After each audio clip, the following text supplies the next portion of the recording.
آن عزیز و مهمانان محترم، رخصت بگید با پرتیه پرشرفی لینین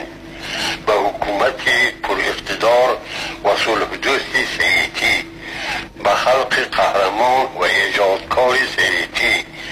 بنابر مهربانی های پی در پی و من نشان داده اشان تشکر صمیمانه به اندازه و منتداری به پایان خود را عرض نمایم. من که از 75 ساله عمر تا حال به سر برده خود 40 سالش را در زمان بی‌ادبی و عملی تاریک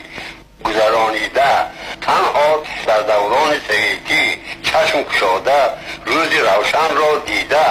تربیت یافته خدمت عاجزانه کردم